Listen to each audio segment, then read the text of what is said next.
Good morning, and thank you for joining us for the presentation of the Educator Effectiveness Funds 2021 Block Grant Program. This technical assistance webinar is provided by the Educator Excellence and Equity Division at the California Department of Education. Please note that this webinar is being recorded. My name is Kristen Cruz Allen, and I am the Education Administrator 1 in the Teacher and Leader Policy Office at the in the Educator Excellence and Equity Division at the CDE. I want to introduce the Educator Effectiveness Funds team. It consists of myself, Alexis Clift, an education program consultant, and May Vu, a staff service analyst. Please feel free to contact us at 916-445-7331 for a more timely response via email at EEF2021@cde.ca.gov. Please try to hold your questions until the end of the presentation. The presentation will address many of your questions. For additional questions and information, please visit the CDE EEF 2021 program homepage at https://www.cde.ca.gov/pd/ee/EEF 2021.asp. You can put questions in the Q&A and we'll answer them throughout the webinar as well. And that's about it.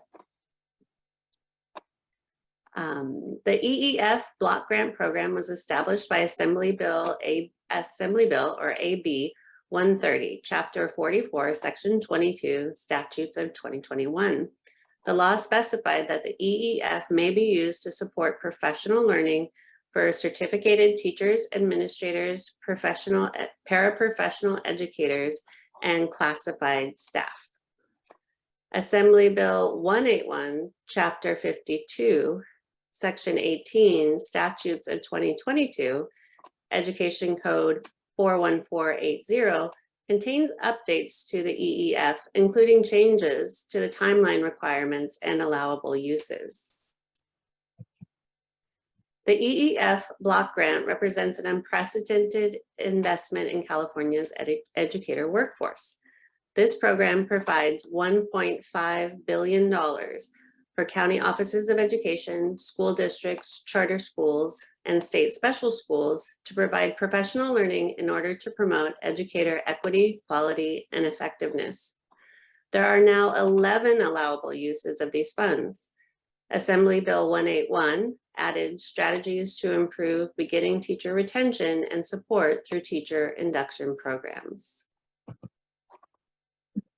AB 181, Chapter 52, Section 18 includes updates to the Educator Effectiveness Funds requirements. One significant change is the deadline to present and approve a plan that has changed from December 30th, 2021 to March 31st, 2023. California Education Code 41480 D1 states the local plan for EEF needs to be heard in a public meeting of a governing board of a school district, the county board of education, or governing board of a charter school before its adoption in a subsequent public meeting. This must take place on or before March 31st, 2023. Local educational agencies that do not meet these requirements will have to return funds. Education Code 41480 D2. Can you just read a little bit slower, please? Sure, sorry. Thank you. Education Code 41480 D2 states a final report must be submitted on or before September 30th, 2026. Funds may be expended during the 2021-22, 2022-23, 2023-24, 2024-25, and 2025-26 fiscal years. All funds must be returned to CDE if LEAs do not meet the conditions of apportionment.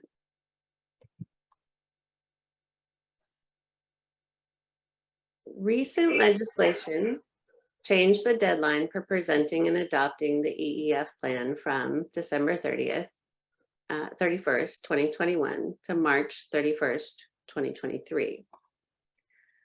Due to this change, it is possible that LEAs could receive an audit finding as part of their 2021-22 annual audit report for not meeting the original December 31st, 2021 deadline.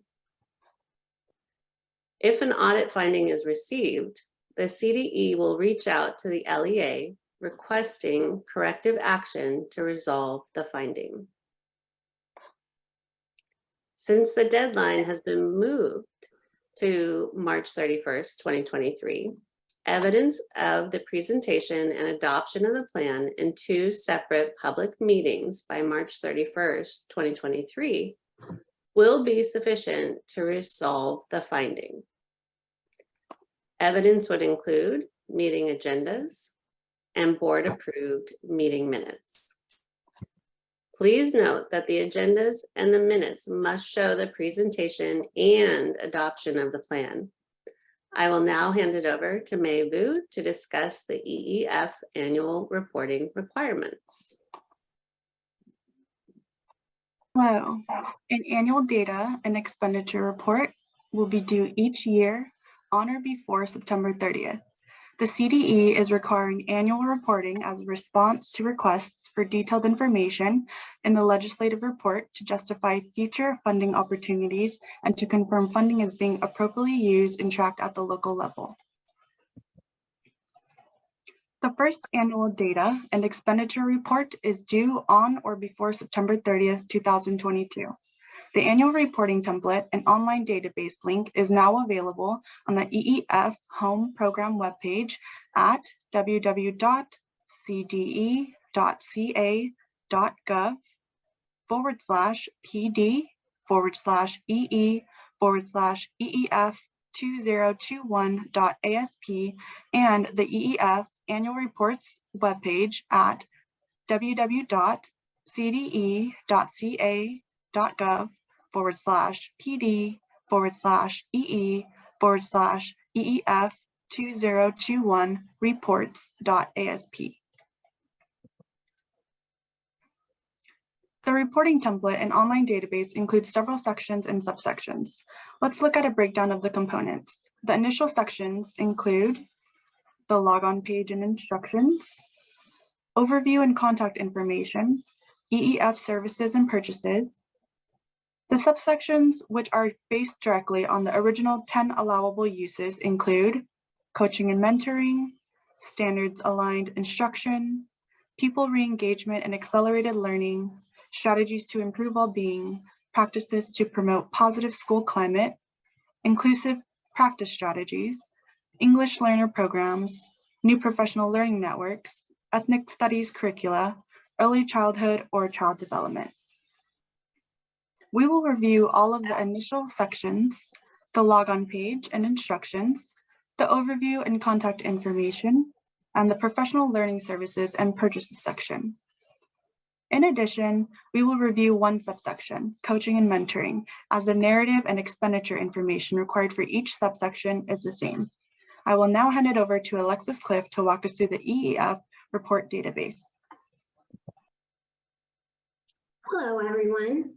Now let's take a look at the EEF report database. LEAs will see when they select the report database link on the EEF program webpage or the EEF annual and final expenditures webpage. Please note, we will provide all applicable webpage addresses again at the end of the presentation. LEAs will be asked to select their county, then their LEA name. Next, LEAs will use their unique PIN, a 6-digit code, and will select the log on button. Next, this illustration displays the top of the first screen of the EEF online database.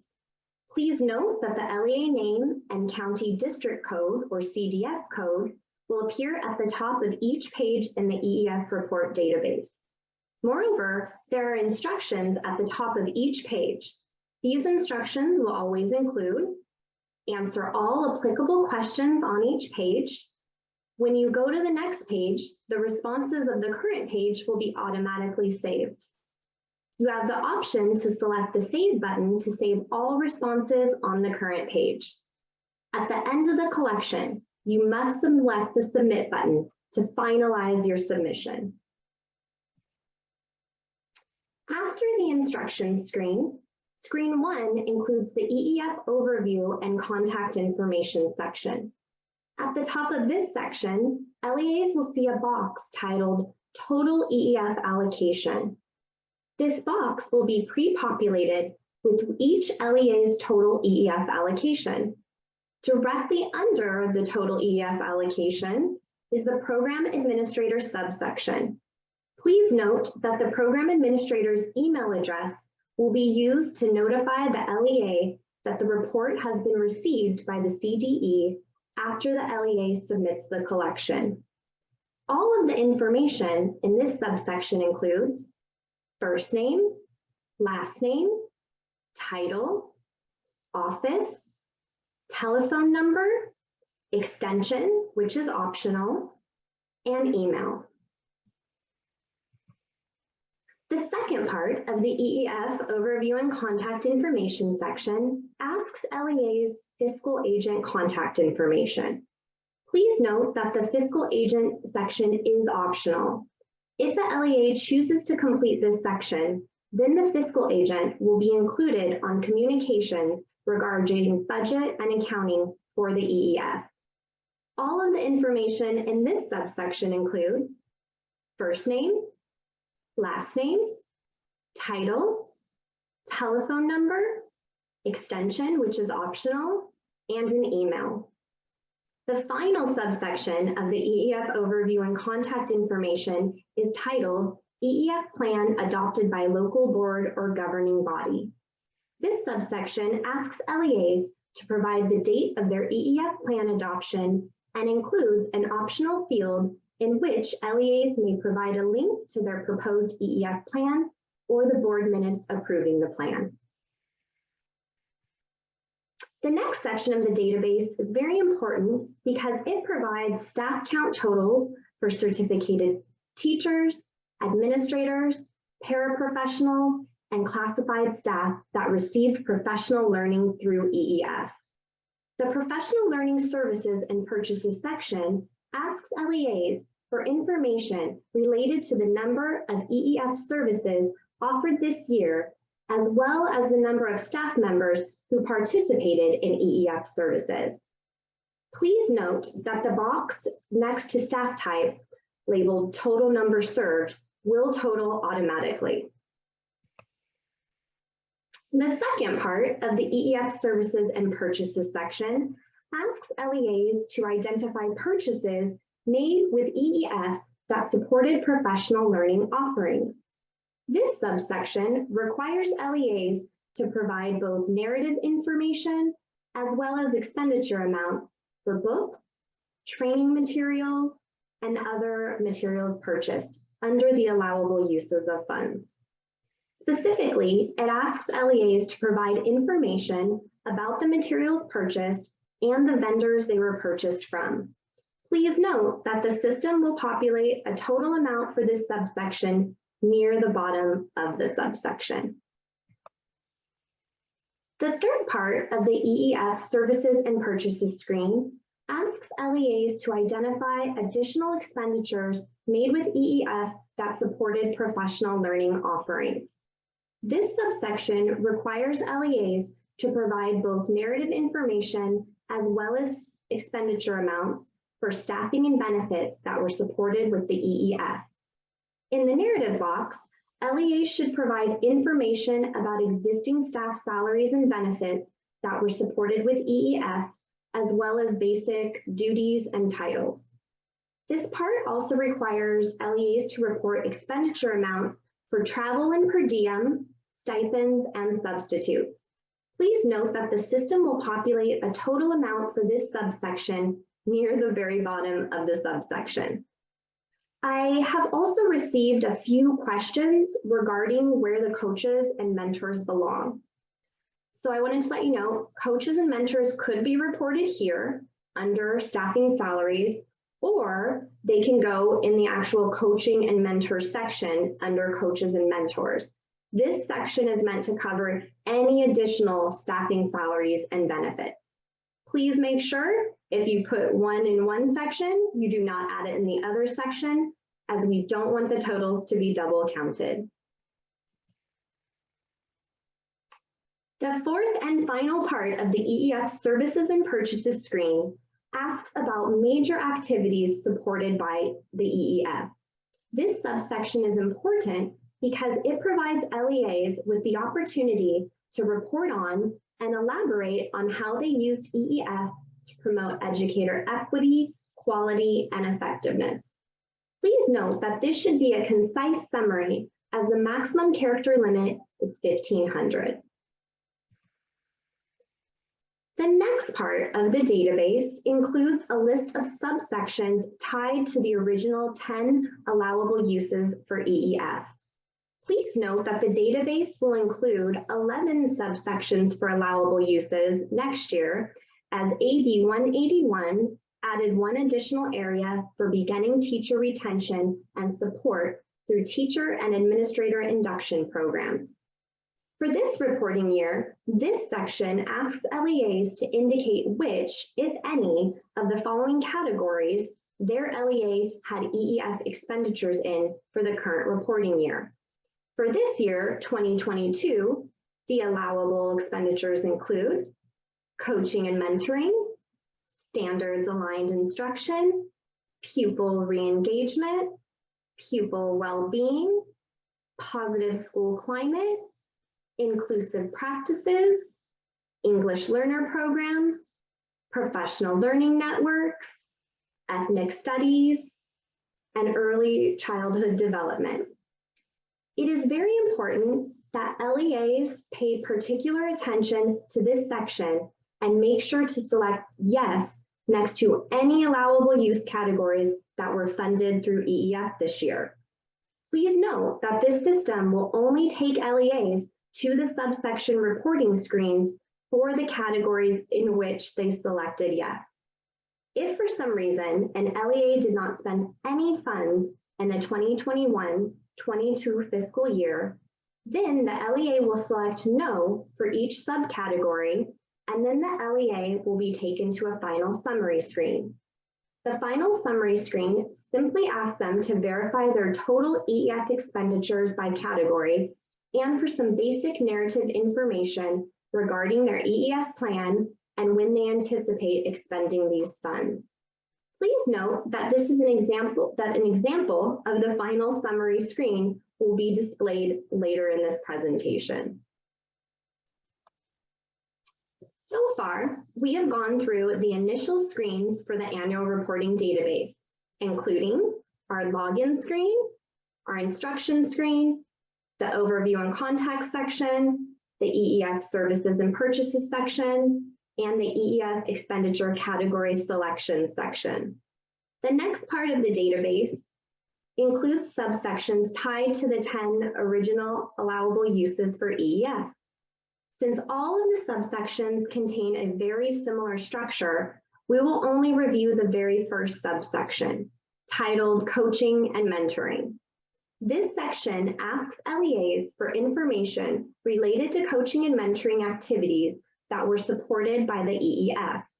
This subsection requires LEAs to report the number of staff members who participated in coaching and mentoring per staff type, including teachers, administrators, paraprofessionals, other classified staff, and the total number served. Please note that the box under staff type labeled total number served will total automatically. The second half of the coaching and mentoring section requires LEAs to provide expenditure amounts for specific allowable uses. The allowable uses related to coaching and mentoring include beginning teacher induction, beginning administrator induction, coaches and mentors, teacher retention, and efforts to diversify the workforce. And then there's one more section for other expenditures. Please note this section is optional. Also note that the diversifying the teacher workforce narrative box and section will only be included in some categories in which it applies and not all 10 allowable uses. The third and final part of the coaching and mentoring section asks LEAs if EEF services were provided by a vendor. If an LEA answers yes, then they're asked to include narrative information about vendors and providers, as well as the services they offered. After LEAs complete all of the applicable subsection categories, the database will direct them to a final screen. This screen provides a breakdown of all of the reported expenditures totals per subsection. At the top of the final summary screen, LEAs can expect to see their total EEF allocation. Please note that this field is pre-populated. Next, LEAs will see their total EEF expenditures broken down by fund category. The first fund category is a subtotal for the professional learning supplies. Next, all 10 allowable use subsections are reported.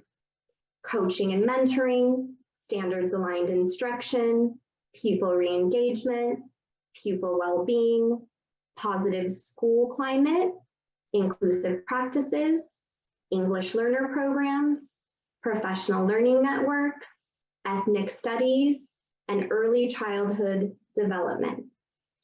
Finally, a total of all categories is reported at the bottom of the expenditure chart under the total reported expenditures. LEAs should pay particular attention to this screen to ensure that all subtotals reported for 2022 are indeed correct. After LEAs check all of the applicable subsection categories, this is the second part of the final summary screen. This part of the final summary screen includes a narrative section for LEAs to complete. Only if LEAs' total reported expenditures were 0 for this fiscal year.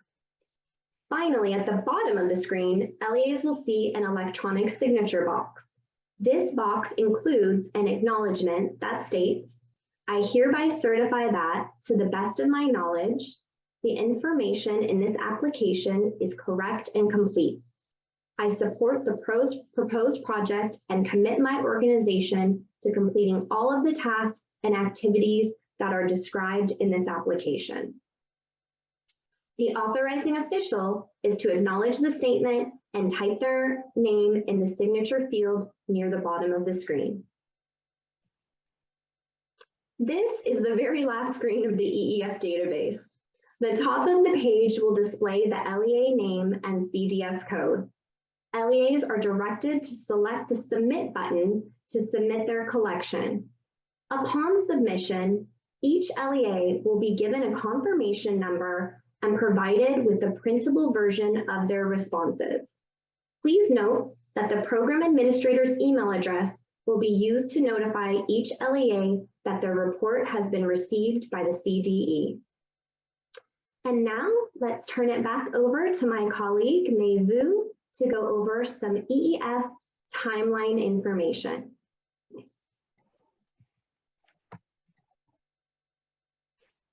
Let's look at some important program dates.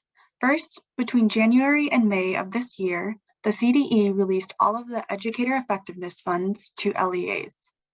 On or before March 31st, 2023, LEAs must develop and adopt a plan which needs to be presented in a public meeting delineating how EEF will be spent. Once again, please note that the local plan is subject to an audit. Finally, on or before September 30th, 2022, LEAs must complete their annual reports and submit them to the CDE via the online database.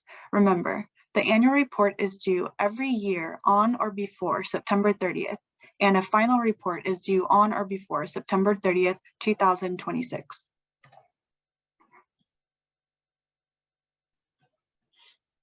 Now, let's go over some useful web pages.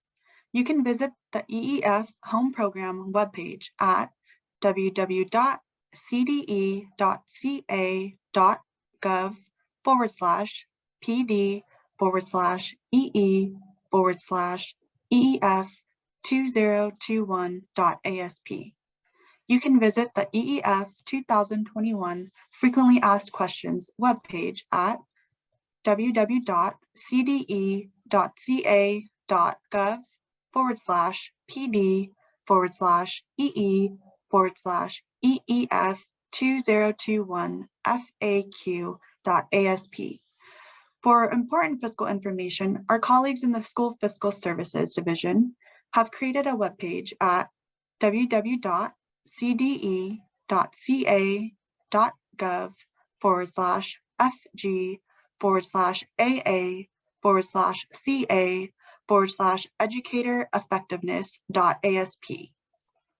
Finally, to join the EEF 2021 listserv, please send a blank email message to join-EEF2021@mlist.cde.ca.gov.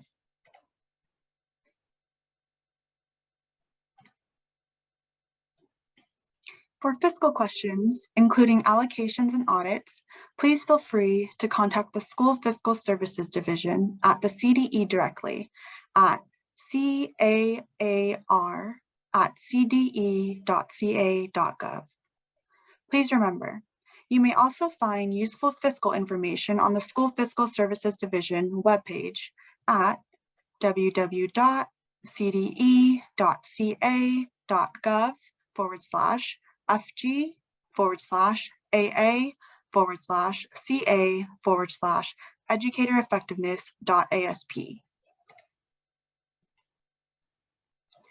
For program information, please feel free to contact the EEF 2021 team through the Teacher and Leader Policy Office, Educator Excellence and Equity Division.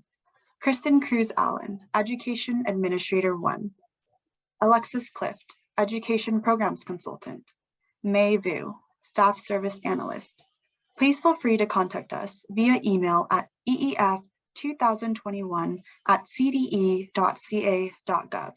At this time, we will go back to Kristen Cruz Allen for any additional questions.